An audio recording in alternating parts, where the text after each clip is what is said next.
Guk lan hori nahi dugula diputazioaren ikuspegitik, baina esaten digutenez, datu pertsonalen babeserako legearen arabera, diputazioak ezin duela hori egin, baizik eta departamentu bakoitzak egin behar du hori. Osea, beldurgia herritarrentzako ere, herritarrek zirudi hartuko dute, ez gero. Egun batean, izten bazizu nekazaritzako eskutiz bat. Urrengoan, ogasunekua. Urrengoan ez daki zen. Herritarrak normala da, edo enpresa baten kasuan, hau zertan nahi dira. Diputazioekin harremanak euskara utxean nahi ikusten. Bai. Ez da horrentxe gaude horretan. Diputazioekin? Ez, udalarekin. Eta datu babeserako legea oztopoa da? Gure izaten dute, berez sujetua, azkenean zuk harremanak behar behitzuzu euskara utxean. Halako eskaera bat, halako proposamen bat egiten duzu herritar bati, behar duzu beraren nolabiteko adostasuna. Gure kasuan, zelaren arabera, adostasun hori eskatzeko entea ez da diputazioa, departamentu bakoitza. Hori da guri izaten digutena, eta guk, behetxo bain, eskatuta dukagu txosten juridiko bat hori argitzeko. Edo horri, aber ze iesbide bilatzen dugun. Behar bada, erantzuna da, ez. Departamentu bakoitza da,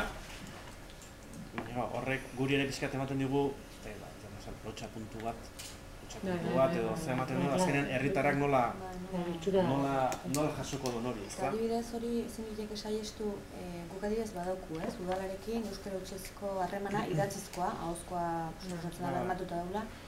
Euskara hutsezko idatzizko harremana izan nahi duten herritarren datu base badauku. Duela urte batzutatik, ordizien 9.600 bizilagun geha eta 2.600 edo datu base hortan ditugu.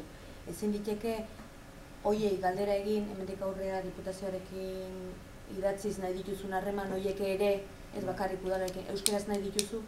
Eta gero zitezu datu horrekin. Hor, papeloa bete arazit. Diputazioa ezin diozu eman? Ezin diot eman?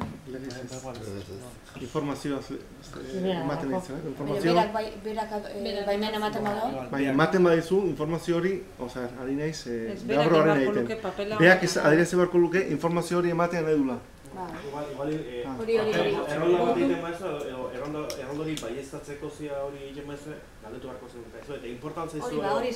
Hori bai. Ez bakarrik udalarekin, hau ere diputazioarekin, hori izanik bide bat. Ibili partez departamentu guztietatik gutune bialtzen. Datu base hori sortuta daukagun udalen bitartez galdetu. Baina, alare gauzak izango bitzak ez da.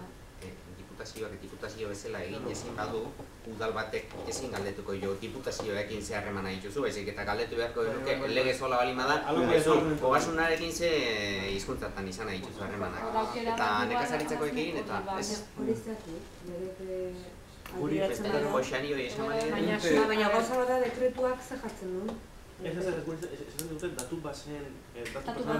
Babesteko lege horrek... Lege horren arabera, diputazioa ez da horako... Igual departamento bakoitza bere datu base eukiko dira.